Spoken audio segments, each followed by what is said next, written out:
Andrew Kinsman, Salim Essen, Majid Kayan, Abdul Bashir Fazi, Dean Lisowick, Sarush Mahamudi, Skendaraj Navaratnam, Tess Ritchie, and Elora Wells.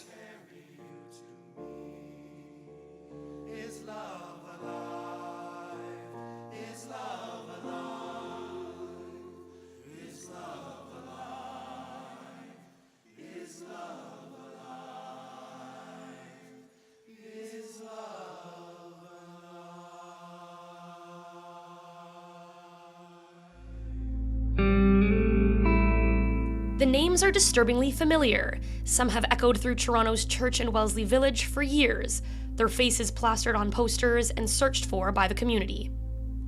6 of the names belong to men who vanished from the village, now linked through an alleged serial killer. In 2014, a string of 3 missing men prompted Toronto police to create a task force called Project Houston. It was later shut down due to a lack of evidence. After more unanswered disappearances in 2017, Project Prism was assembled to pick up where Houston left off. For years, concerns and suspicions grew within the community. Many expected that the wave of disappearances was much more than just a coincidence. We spoke to 2 people who went directly to police with information hinting at a potential predator in the village. But despite community members coming forward, police continued to deny the possibility of a serial killer. There has been a sentiment in the community amongst many people, and not just the police, that some lives are more expendable than others. They really sort of took a stance of there isn't a serial killer, and I think let people feel comfortable with that. During the press release towards the end of last year, they made, even then, an announcement that said, we have no evidence to support that this is a serial killer.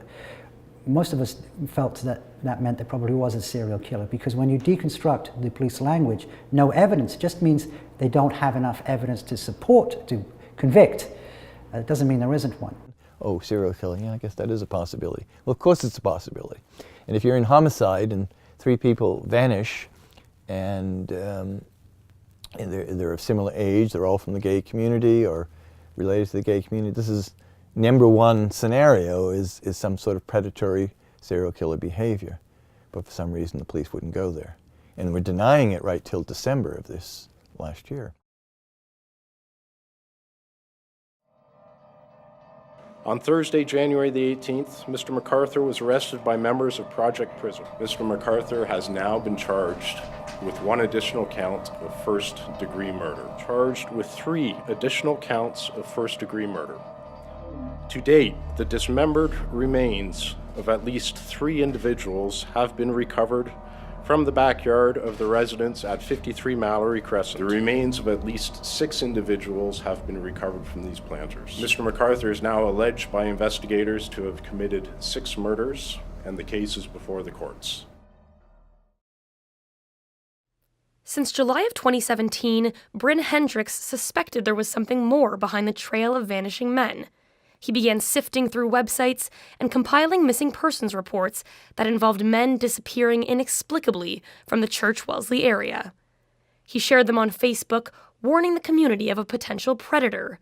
Later that month, he reached out to the police, wanting to discuss a missing persons initiative, but received no reply. We had no way of knowing whether or not these people were still missing, what had happened to them, and why some of these cases may still be open. So we were careful in doing our best to try to put this information together for people. And then it just grew from like a social media post of 4 to 5 to 6 to 7, back down to 6 when somebody was found, and then up to 8, and ultimately got to 13 at one point. And we, at that point, I think it was towards the end of July, I said, I can't keep doing this. Like, we don't know whether or not these people are all linked. There was comments coming from the police that were like, this is not helpful to have this person on there. But yet there was no confirmation the person wasn't missing anymore. So, struggling with, well, I'm being told it's not helpful to have them on there, but they're still missing. My goal is to find the person, right? And so what do I do in that situation? In between finishing her PhD at the University of Toronto and researching serial homicide, Sasha Reid created a missing persons database.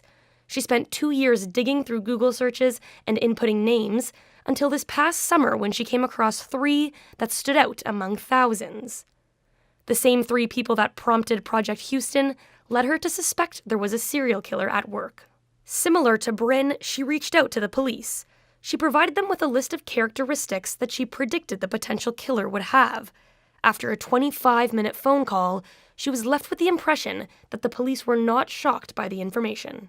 Well, initially I was thinking, okay, potentially human trafficking, what's going on here? Just because they were so similar. They shared the same communities, the same interests. Some of them went to the same bars. They went missing from roughly the same areas. You don't see that often. I mean, you'll see missing people from the same area very often, but they're different. Like, they're completely and totally different. And so I thought, this is more than just an anomaly. It might not be a serial killer at all. I might be completely and totally wrong, but I think it's worth looking into. One of the communications was an email I'd sent to Danielle Botneau in mid-July, and it was to request that there be a meeting to discuss some of the things that I had been finding. And I didn't get a response from Danielle, and that was really disappointing. I subsequently had tried to follow up with the police and had all of my messages ignored. Unless you're going to treat me as a second-class citizen, I was coming to you with very relevant information, and it's beyond unacceptable and inappropriate to ignore that. They were being arrogant. Can I put it that way? They were just being arrogant. They were being arrogant with this PhD criminologist, researcher. They're being dismissive. They're the experts. Nobody else knows. They didn't even deal with it, is what I'm trying to say.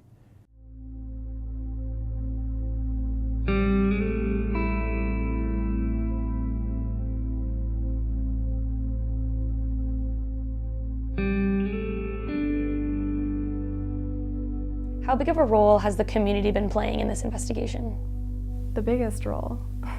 The biggest role. And I say that to everybody I come across, because had I not read the news articles, had I not read the blog posts, had these people not been so totally vocal and just on the situation, I would not have called the police. It was concerning to me that so many people were scared and without an answer and felt alone in this. So I did what I hope anybody else would do, and that's just add a voice to kind of keep it going. That's it. The community is the hero here. That's it. This was something that hasn't happened in our city before. When we first came into play with Project Houston, when I look at the amount of resources that were put in, I thought that we clearly were listening. CPS, you're fired! Saunders, you're fired! If anyone would know before us, it's people that knew him very, very well. Policing is not doing us right. We knew that people were missing, and we knew that we didn't have the right answers, but nobody was coming to us with anything. Chief Saunders was quoted in the Globe and Mail saying, "We knew that people were missing, and we knew we didn't have the right answers, but nobody was coming to us with anything." I mean, what goes through your head when you hear that? Like, I don't know if he wants, maybe it didn't come to him on a silver platter with like a little folded card. Maybe that's what he was looking for. I'm not sure if he needed it to be delivered to him by courier. I don't know if there needed to be a press conference by individuals to say, with a banner saying you're not listening, but that is the most absurd, frustrating comment. And to put that blame on the community, let me tell you that there is no person that is befitting of the office of the chief of police that then says to a community that they should have done a better job. I don't get a salary for this. Nor do any of the victims and their families and friends who may have had information. None of them were paid to do that, but they would have liked to have had their loved ones back. And that's up to the police to do that. Of course there is LGBT bias. Of course there is huge bias. It's no accident that the first 3 people who were reported missing were men of color and the last 2 were not. And suddenly it becomes more important. It's obviously there. So with Bruce McArthur, he was convicted of a violent crime of beating someone violently with a metal rod, and he was convicted. If it was me who had a violent crime that I was convicted of, and that crime be pardoned, then, and if someone goes missing and they're connected to me somehow, the police would take the time to come and investigate me in a very thorough way. I don't know that that's happened with Bruce McArthur. So this is where I kind of sit and say, okay, racism did happen here, right?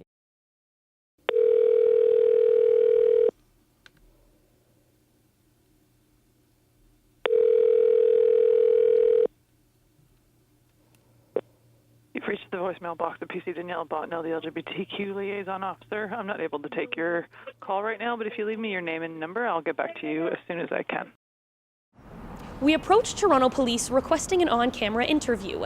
Danielle Botno, the LGBTQ liaison officer who Bryn reached out to, agreed to sit down with us, but canceled the day before with no explanation. We followed up with multiple emails and phone calls and have not received a response. If you could say anything to the chief right now, if he was sitting here beside me, what would you say? Step down for this community. If you're serious about building relations with this community, right now is not the time for you to be the chief. And right now you're doing more damage than good. Institutional change happens at incredibly slow rates. More importantly, we just need basic policing right now. Answer the phone on time, treat us respectfully, whoever you are, when we're on there, believe us when we report it, and follow up on it. When it comes to being proud, that is something that nobody can take away from us. No serial killer, no chief of police, nobody can take that away from us. The positive that we can get out of this is to bring Toronto Police Services kicking and screaming into the 21st century.